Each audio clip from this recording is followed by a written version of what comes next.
Tonight, Scooter Libby celebrates Independence Day a little bit early. President Bush spares Libby 30 months in prison. I'm a conservative that will tell you why this guy should do the time. Hello, America. I fear I may hack off a lot of people who watch this program regularly because, as you know, I'm a conservative, but conservatives aren't going to like this. I want to talk about Scooter Libby and how he is not going to jail. And we'll start with a point tonight. Punishment without consistency is not justice, it is bias. But that's not only unfair, I believe it's un-American. And here's how I got there.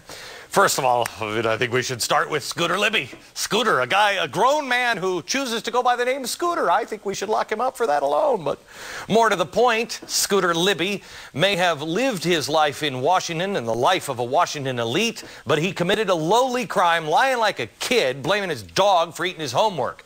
Libby was tried for his crime, and a jury of his peers said he should go and do the time. But his life of privilege and entitlement got him a real-life get-out-of-jail-free card. After President Bush made his decision behind closed doors of the Oval Office, he issued this following statement. Quote, "I respect the jury's verdict, but I have concluded that the prison sentence given to Mr. Libby is excessive." Really? Wow, that's great. Let me ask you this, Mr. President. If I or any other American would have been given the same sentence for the same crime, would you have been so quick to give out a big presidential eraser and erase my jail time? I don't think so. And by the way, if you truly understand what an excessive sentence is, you should be taking a look at that 11-year prison term handed out for our border agents, Ramos and Campion. Oh, wait. No, hang on. You still refuse to get involved in those cases. By undermining the judicial process, you have confirmed our worst fears about the Beltway boys clubs yet again. It's really all about who you know. That's what gets you off the hook for what you did. Of course, the Democrats know a political opportunity when they see one. Senator Joe Biden has his own outraged reaction to Bush's decision. Here it is. You know, that is what you might call tone deaf or brain dead. One of the two. Because seriously, think about it. Here, when the world's going to hell in a handbasket, when our leadership around the world is literally on the balls of its heels, instead of engaging in any uniting effort to bring the country together, what does he do? Takes one of the most controversial political stands he can do to enrage the country. Unbelievable. Like the Democrats have never done anything like that. Hey, you know what? I should remind you about 6 years ago when Bill Clinton was pardoning Mark Rich. Yeah. Remember Mark Rich, whose ex-wife Denise had coincidentally given generously to Clinton's campaigns and his presidential library? The abuse of executive privilege was just as wrong then as it is now. So tonight, here's what you need to know. Am I alone in thinking that the truth matters? I can't put it any simpler than that. I know that politics is a dirty business in Washington, and sadly, right and wrong are open to interpretation in Washington, but not in my book. We have to demand more from our elected leaders than this kind of stuff. Until we draw the line and say, no more backroom wheeling and dealing, then this kind of stuff will happen again and again and again, and we'll continue to not trust our leaders in Washington. We, the people, took one on the chin yesterday, and it hurts even more coming from the President of the United States. No, in fact, the second president in the United States in a row that has done this kind of stuff. Jeffrey Toobin is CNN's senior legal analyst. Jeffrey, what exactly is the sentence for somebody who's convicted of perjury and obstruction of justice? Is this sentence out of line? No, it is precisely in line. And in fact, there are federal sentencing guidelines that restrict a judge to a fairly narrow window for each offense. When I was a federal prosecutor, the first thing you got on your first day in the job is the chart of federal sentencing guidelines, and each crime gets a number, and each number corresponds to a number of months.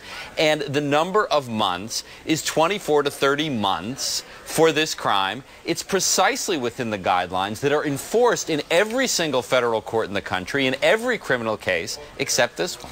You know, I have to tell you, I'm so disillusioned with, really, quite honestly, a lot of my own fellow Americans and fellow conservatives who were screaming that it doesn't matter. When the Democrats were screaming about Bill Clinton and saying, oh, it was a witch hunt. I mean, that's what the whole vast right-wing conspiracy was. Well, this had nothing to do with what they were even looking for, and this was just a sexual crime. It's the same story. Correct me if I'm wrong. Same story, just a different party. And well, they flip places. And this happens all the time in Washington. It's the issue is not who's right and wrong, it's whose ox is gored. And here you have a situation where a Republican insider is being taken care of by the President of the United States, his former employer. And the thing that gets me about this is, you know, you mentioned Ramos and Campion, the two border security agents, and many people, many conservatives have been agitating for a pardon. And the thing that the White House has always said is, no, we have a procedure for that. You go through the pardon attorney in the Justice Department and you make an application and you have to wait a certain number of years and then we'll consider a pardon.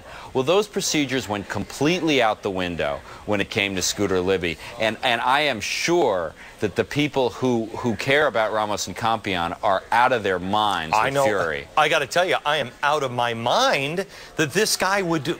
Here it is, a political insider, and you got two border guards sitting there rotting in jail for 11 years. Yeah, that's a long time. Jeff, thanks a lot. Okay. Now, let's take a look at the political implications of this decision. Let's turn to Mike Allen. He's the chief political correspondent for the Politico. Mike, this is going to play well with the Republicans, isn't it? Well, happy 4th, Glenn. And first of all, I admire you for taking a non-reflexive position. I think you're right about how it's going to play with many Republicans, the conservative base. But Glenn, this presidential eraser, as you so aptly called it, is going to be very heavy in the packs of Republican 08 presidential candidates who already must feel laden down with rocks and are calling for the Sherpas.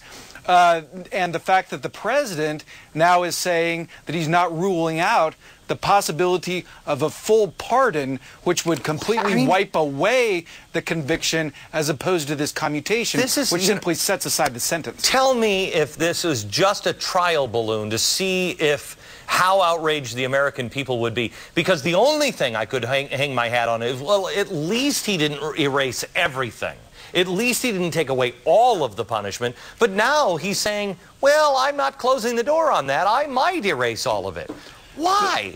Well, this president is not one for trial balloons, so I frankly doubt that that's the case. But Glenn, as your opening suggested, this opens the door, to use a Jeffrey Toobin legal term, opens the door for Democrats to say, Republicans, they have a candidate who plays on law and order, but they're not the law and order party.